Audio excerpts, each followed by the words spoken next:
ஒவ்வொரு தனி மனிதனுக்கும் உயிருக்கும் நன்மை செய்வது மட்டும்தான் கைலாசாவின் நோக்கம், போக்கு. அதுதான் கைலாசாவிற்கு நான் செய்யும் மிகப்பெரிய நன்மை. நல்லா புரிஞ்சுக்கோங்க. கைலாசா வெறும் இடமோ கட்டிடங்களோ கான்சியஸ் சாவர்னிட்டி இருக்கிற அந்த லேண்டோ அது மட்டும் கிடையாது. கைலாசா ஒரு சிவிலைசேஷனல் நேஷன், என்லைட் சிவிலைசேஷனல் நேஷன். இந்த சாவரின் லேண்டு, கட்டடம், நாடு, இது எல்லாமே ஒவ்வொரு தனி மனிதனுக்கும் நன்மை செய்வதுதான். கைலாசாவிற்கு நன்மை செய்வது, ஒவ்வொரு தனி மனிதனுக்கும் நன்மை செய்வது. கைலாசாவிற்கு நன்மை எது தனித்தனியா நான் பிரிக்கிறது கிடையாது. ஒவ்வொரு தனி மனிதனுக்கும் நன்மை செய்வது மட்டும்தான் என் வேலை. அந்த செயலினாலே, அந்த நன்மைகளினாலே சைடு எஃபெக்டா கைலாசா முளைச்சு எந்திரிச்சு வளர்ந்துருக்குங்கயா. அதை நல்லா புரிஞ்சுக்கோங்க. இப்ப நீங்க கேட்கிற கேள்வி பதில் சொன்ன புரிஞ்சுக்கோங்க. அதாவது ஒருத்தர் ஆதீனவாசி ஆகலாமா கைலாசவாசி ஆகலாமா வேணாமா, ரெண்டு மனமா இருக்கு, என்ன செய்யணும்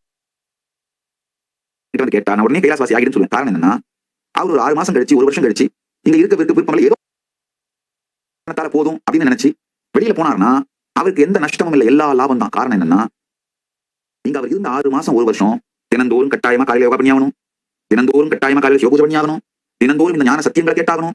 எத்துணைதான் போர்வையை போத்திக் கொண்டு எத்தான ஷீல்டு போட்டு மறைச்சிட்டு இந்த ஒரு பெரிய கரித்தூள் குடோன்ல ஒர்க் பண்ணீங்கன்னாலும் உங்களை அறிஞ்சோ அறியாமலோ கொஞ்சம் கரித்தூள் மேல பட்டுத்தான் தீரும், உங்க சுவாசத்துக்குள்ள போய்த்தான் தீரும். அதே மாதிரி நீங்க எப்பேற்பட்ட நாத்திகனாக மோசமானவனாக இருந்தாலும் இந்த ஈகோ சிஸ்டத்துல வாழ்ந்த இந்த ஞான சத்தியங்கள் உங்களுக்குள்ள போயே தீரும். நீங்க எப்பேற்பட்ட முகத்தை மூடி என்னென்னலாம் பண்ணிட்டு சந்தனம் அரைச்சாலும் சந்தன காட்டுக்குள்ளே இருந்தாலும் உங்களை அறியாமல் அந்த சந்தனத்தோட ஸ்மெல், சந்தன காட்டோட அந்த நன்மை உங்களுக்குள்ள போய்த்தான் தீரும். நீங்க கைலாசத்துல இருக்கிற கைலாசவாசி ஆசிரமவாசியா இருக்கிற அந்த 6 மாசமோ 1 வருஷமோ அந்த காலகட்டத்துல உங்களை அறியாமலேயே இந்த ஈகோ சிஸ்டத்தோட இன்ஃபுளுயன்ஸ்னால இந்த ஞான சத்தியங்கள் உங்களுக்குள்ள போயே தீரும். அதனால நீங்க ஒருவேளை 1 வருஷம் கழிச்சு 6 மாசம் கழிச்சு 2 வருஷம் கழிச்சு வெளியில போனாலும் உங்களுக்கு நான் நன்மை தான் செஞ்சிருக்கேன், உங்களுக்கு நன்மை தான் நடந்திருக்கு, எந்த தீமையும் நடக்கல, எந்த தீங்கும் நடக்கல. உங்க எல்லாரும் தெரியும் ஒரு விதி என்ன, கைலாசவாசி ஆக யாருக்கும் எந்த பணமும் நன்கொடை வாங்க மாட்டோம், இது விதி. ஏன்னா இப்போ நீங்க திரும்பி போனா அந்த பணம் உங்களுக்கு உங்க வாழ்க்கைக்கு உபயோகமாகணும். அதனாலதான் 2 மனமாக இருந்தாலும் அவருக்கு நல்லதாகத்தான் மாறப்போகிறது. ட்ரை பண்ணி பாரு, வந்துதான் பாரு, ட்ரை பண்ணி பாரு. அதனாலதான் சன்னியாசம் எடுத்த உடனே சன்னியாசம் கொடுக்க மாட்டேன், கிரமபிரம்மச்சரி தான் கொடுப்பேன். சன்னியாசின்னு சொல்லி பீத்தி திரிகிறாங்களே கிரமபிரம்மச்சாரிகள் தான், கிரமபிரம்மச்சரி தான் கொடுக்குறேன். அதிகபட்சமா சில பேர் நைஷிக பிரம்மச்சரி கொடுத்துருக்கேன். என் தந்தையை தவிர வேறு யாருக்கும் இதுவரை மகாசன்யாசம் கொடுக்கல. முதல்ல கிரமபிரம்மச்சரி கொடுப்பேன், அதுக்கப்புறம் நைஷிக பிரம்மச்சரி கொடுப்பேன்.